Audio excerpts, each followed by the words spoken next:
Дорогие друзья, я вас приветствую.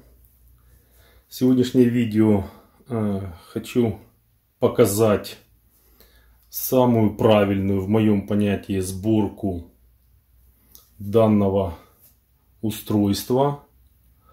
Его многие называют АВР, автоматический ввод резерва.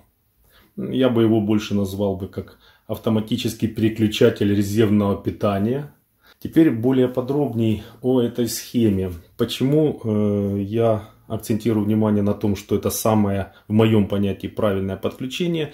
Потому что многие, кто уже сделал видео по данному подключению, как подключить дом через альтернативный источник питания. Но многие даже не знают функционала именно этого устройства. Многие подключают, не зная о дополнительных функциях этого устройства. Единицы, может быть, знают, да, но не все. Сейчас я хочу акцентировать на этом внимание и рассказать, как подключить через инвертор свое жилье, чтобы автоматически переключалась подача электричества. На данном стенде у нас присутствует инвертор, самый простой, так называемый интеллектуальное зарядное устройство для аккумулятора на 6 ампер 12 вольт с переключением AGM аккумулятора, мотоцикла и восстановления. Но при включении у него автоматически включается функция зарядка обычных кислотных аккумуляторов. Автомат, самый простейший автомат, который отключает по необходимости, можно отключать именно зарядное устройство. Само устройство АВР. И я дополнительно еще установил именно отсекатель с задержкой включения. В данной схеме есть нюанс этого устройства. Почему? Потому что бывает такое, что очень часто, что с первого раза оно не срабатывает. Не срабатывает оно почему? Потому что порог включения-отключения у данного устройства минимальная 120 вольт. А при подключении, точнее переподключении АВР устройства идет падение до 90 вольт, а то даже и ниже иногда бывает. Поэтому не всегда срабатывает. В данном случае я сделал с этим подключением. Рекомендую, если кто может найти любое реле времени, они есть разные, которое сможет работать на разном вольтаже, то есть с учетом опускания вольтажа ниже 120 вольт, а лучше даже 90 и 80 с чем-то. В принципе, сейчас мы посмотрим, это будет видно. Либо тогда делать схему с подключением реле и запитывать его либо от 5 вольт, либо от 12 вольт, для того, чтобы здесь переподключать этот ввод. Об этом сейчас подробнее расскажу. В чем, скажем так, фишка этого устройства, то, что многие не знают в этом устройстве. Обратите внимание. Я сейчас приближу. Вот колодка. Она имеет 5 контактов. Из них первые 2 контакта AR, AN. Эти 2 контакта служат для того, чтобы мерить, так сказать, подключение входа. Это у нас вход. И при наличии напряжения переключает рычаг обратно в положение ввода городской сети. Дальше идут следующие 3 контакта NC, C, NO. Это идет реле нормально закрытое, нормально открытое. При включенном напряжении 220 вольт, которые подаются у нас на вход с городской сети. Здесь у нас 2 контакта NO, хоть они написано, что это открыто, closed закрыто, но вот эти 2 контакта у нас закрыты при поступлении 220 вольт на входе. Вот эти 2 контакта открытые. Я сделал дополнительный вывод, разрыв питания данного устройства подключил сюда, но это не имеет значения, потому что через автомат я могу управлять включением или выключением данного зарядного устройства. То есть, если кому нужно, допустим, что-то будет сюда подключить или отключить при вводе 220 вольт на входе, вот, это запомните, это реле, оно переключает.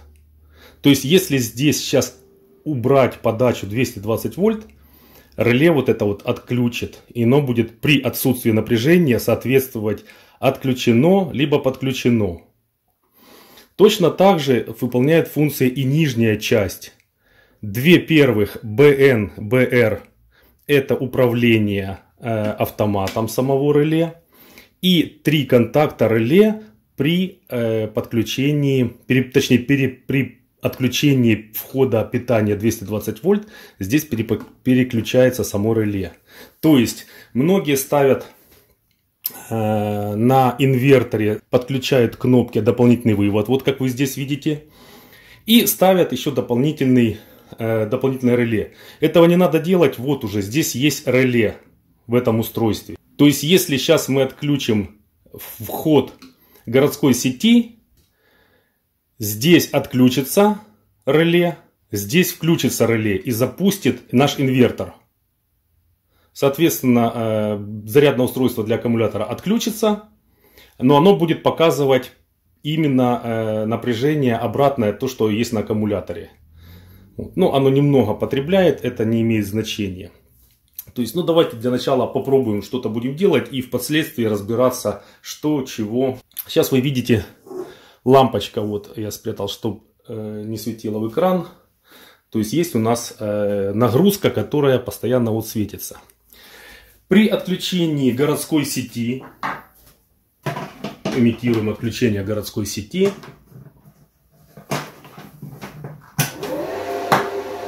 запускается инвертор,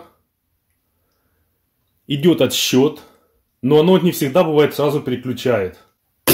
Видите, не переключает оно сразу. Бывает сразу переключает, бывает не сразу переключает. Вот. В этом большой недостаток, скажем так, именно этого защитного устройства с реле временем для включения. В этом есть его большой минус. Вот. То есть оно может так вот клацать, а может с первого раза переключить. То есть это я наглядно специально сделал, чтобы показать, как оно работает. Если убрать данное, вот вы видели, напряжение показывал, 94 вольта только что светилось. То есть падение идет на 94 вольта. Если убрать из схемы данное реле защиты, ну и, соответственно, времени для включения, вот, то АВР при включении будет издавать характерный треск и аж только потом переключит нагрузку. То есть для того, чтобы этого треска не было, ну, поставил я это реле. Не всегда я же, что оно срабатывает. Я могу предположить, почему оно так не срабатывает, не всегда срабатывает и идет падение напряжения. Может быть, это связано с тем, что у инвертора я не вижу как таковую выход именно нейтраль и фазу. Может быть, это связано с этим. Пусть профессионалы в комментариях напишут, почему это происходит и с чем это связано. Мне это будет тоже интересно. Попробуем сейчас переподключить другой стороной.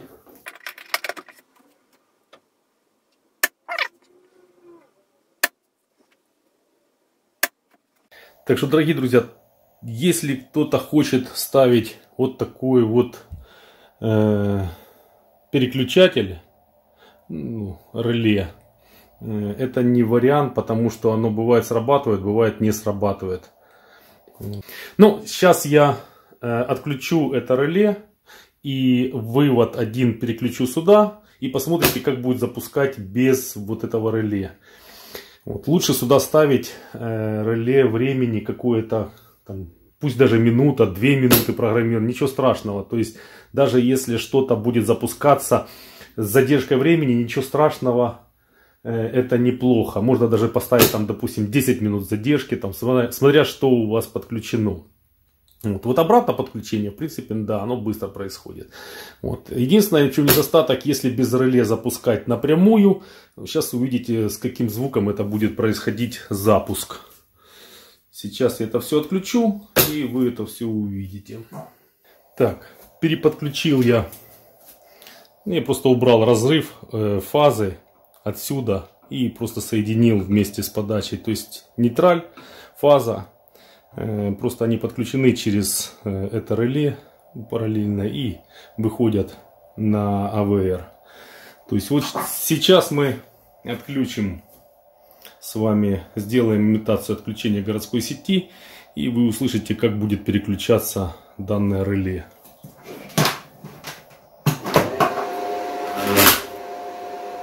Вот оно переключилось с таким вот характерным звуком. То есть если в принципе такой вот звук устраивает, то в принципе можно и так. Единственное, в чем недостаток, в том, что почему оно так переключает с задержкой и с гулом.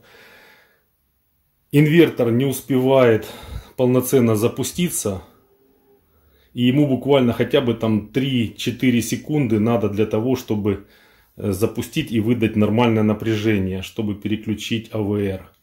Вот. Из-за того, что у нас нет вот этой задержки в 3 секунды буквально, он начинает гудеть, а потом переключает, как только достигает необходимого напряжения. То есть еще раз давайте я сейчас подключу городскую сеть, сымитирую подключение. То есть в обратку переподключает гораздо быстрее. Теперь мы видим, городская сеть у нас появилась. Опять запускается зарядное устройство для аккумулятора. Клеммы аккумулятора подключены, клеммы зарядного устройства. И оно заряжает. Притом все зависит от того, какое у вас зарядное устройство. Если более дорогое, или допустим у вас зарядное устройство для литий-феррум полимерного аккумулятора, вот, которое само отключается при достижении определенного напряжения. Либо уже можно поставить для этих целей модуль отключения сюда дополнительно. Но это уже можно играться и играться с этим. Я сейчас показываю самый обычный, простой, но тем не менее правильный вариант подключения AVR устройства. Вот еще раз мы имитируем с вами. Горит у нас нагрузка, вот лампочка. Отключаем городскую сеть. Идет переподключение и срабатывает AVR. Вот. Лампочка у нас загорелась, точно так же, но сблымнула немного, да.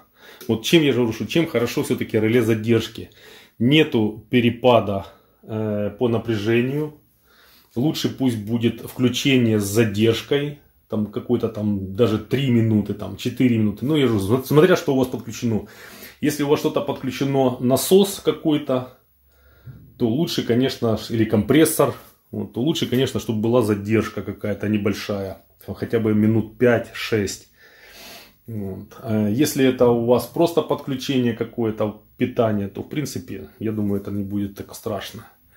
Но я же говорю, что я бы поставил обязательно здесь реле времени. Нормальное реле времени. Если у меня не получится найти нормальное, то придется ставить реле с питанием от 5 либо 12 вольт. Отдельное реле для того, чтобы прерывало вот этот вот контакты, чтобы не вовремя, чтобы с задержкой была сработка подачи напряжения от инвертора. То есть, чтобы инвертор набрал нормальное рабочее напряжение и, соответственно, переключил уже блок AVR. Обратно в городскую сеть, при подключении электричества к городской сети гораздо быстрее происходит переключение, это вы уже видели. Даже не успевает блымнуть ничего, то есть все очень быстро.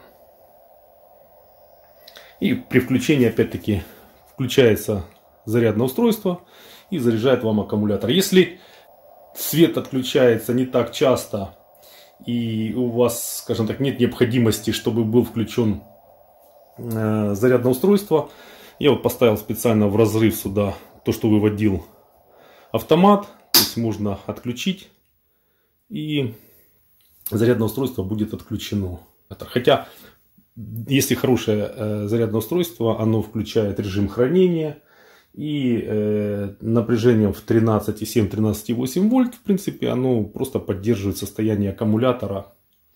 И это не есть плохо. Ну, это индивидуально уже, то есть это дело лично каждого уже. Я вам показал просто схему, сборку, как я реализовал это все. Еще раз хочу напомнить о том, что здесь есть внутри реле, которое может включать, переподключать, либо нормально открытое, либо нормально закрытое. Это элементарно взять просто прибор, поставить на прозвонку и определить, где закрыто, где открыто. Не забывайте, что это нужно мерить в зависимости от того, чтобы была включена подача городского напряжения, чтобы был флажок переключен либо в одно положение, либо в другое положение. В зависимости от этого меняется, какие контакты будут замкнуты здесь и здесь. Также многие, я не скажу, что все, но многие даже не знают, что данная колодка, она отключается. Что ее можно вытащить, подключить, зажать и потом опять вставить. Многие этого даже не знают. Также хочу напомнить, что это электрика, электричество, притом высокое напряжение. Хочу напомнить тем, кто не очень с этим дружит, но хочет сделать это все своими руками. Здесь, в данной схеме, я реализовал все согласно стандарту. То есть, все, что вы видите здесь синим цветом, это нейтраль. Все, что другим цветом, это фаза. По стандартам возьмем на примере данного вот провода, ну, трехжильного. Как правило, всегда желто-зеленый либо рябой провод это заземление. Если двухжильный провод, синий это нейтраль, коричневый либо другой цвет, иной другой цвет это фаза. Поэтому если вы что-то подключаете, всегда или протягиваете проводку, всегда старайтесь придерживаться этого правила, чтобы в дальнейшем, если вы что-то открыли, щиток, подключаете, то вы будете знать, что синий это нейтраль, другой цвет, коричневый в большинстве случаев, либо темно-серый, это фаза. Не забывайте, пожалуйста, это, потому что все-таки высокое напряжение и это опасно для жизни. Так что, дорогие друзья, это коротко то, что я хотел показать по монтажу, самому простому монтажу автоматического ввода резерва. Это устройство на 100 ампер. Но на самом деле внутренность разбирать я не буду показывать. Очень много видео, где его разбирают. Внутрянка одна и та же. Отличие только в том, что вот здесь более мощные контакты стоят. Вот и все. То есть ничего другого больше нету там.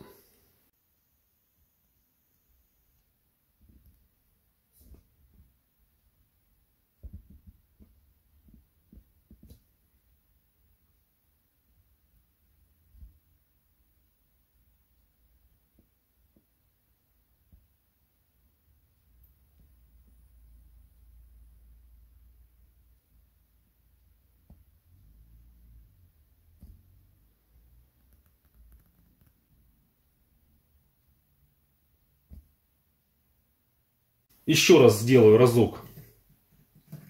Обратите внимание, сейчас у нас идет питание от городской сети. То есть вход 220 вольт. 220 вольт идут, я сейчас поподробнее расскажу, идут на ввод городская сеть. Идет на ввод городской сети. Сюда же я подключил, чтобы кому непонятно, питание зарядного устройства. Точно так же вот 220 вольт подключены. Вот эти два провода на реле подключены. Идет разрыв питания. То есть вот этого вот провода разрыв идет. Здесь он сейчас не имеет значения. Но в принципе на будущее, может быть, кому-то нужно будет что-то по-другому здесь подключать. Либо при подаче городской сети питания, чтобы оно было замкнуто, либо наоборот разомкнуто. То есть вот эти вот три контакта, пожалуйста, используйте их, не забывайте. Дальше подошло сюда нам питание. Следующий момент. Питание от инвертора сюда подается. В инверторе внутри на кнопку я припаял два контакта и вывел провод с этими двумя контактами. В данном случае он сейчас разомкнутый. И эти два контакта идут на реле. То есть, когда пропадает напряжение городской сети, реле здесь два контакта замыкает. Вот, и включается инвертор. После включения инвертора он подает напряжение. Ну, мы интуитивно понимаем, что здесь мы убираем вот это вот, этот реле, так как оно у нас не работает. И 220 вольт с инвертора мы подаем вот на вот эти два контакта. Предварительно, опять-таки, не забываем подключить от этих контактов R на BR, N на BN разъем. Точно так же и вводные контакты. Мы подключаем R, вот он, AR, и N, AN. Точно так же, не путайте, пожалуйста, фазу и ноль. И точно так же при вводе сначала сделайте замер, чтобы вы знали, где у вас фаза, где у вас ноль, чтобы корректно это все работало. Помимо этого, что я еще хочу сказать. Почему очень важны вот эти контакты управления? Потому что без этих контактов, которые идут сюда, то есть они меряют, что здесь идет напряжение, и автоматически сразу срабатывает реле. Точно так же и здесь. Без них реле не будет, вот это вот реле не будет срабатывать. То есть АВР не будет работать. Поэтому, пожалуйста, проконтролируйте, чтобы у вас все было подключено. Чтобы вы ничего не спалили, ничего не замкнули. Ну и опять-таки внизу, под этой группой контактов, чуть ниже, группа контактов выхода, постоянный выход нагрузки, будь это подача от городской сети, будь это подача от инвертора или другого любого источника резервного питания. У нас идет дальше выход, и мы уже запитываем по необходимости, что нам нужно запитать. Еще раз отключаю городскую сеть.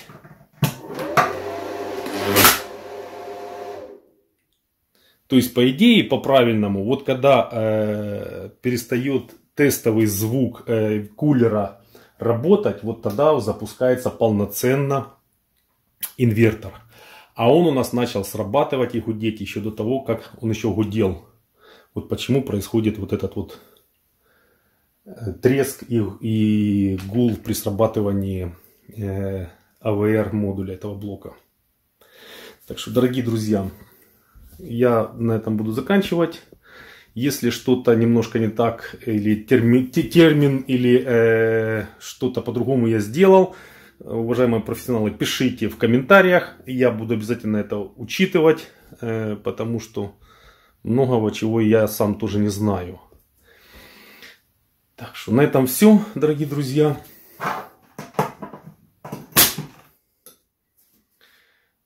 Всем хорошего дня, мирного неба, всем пока.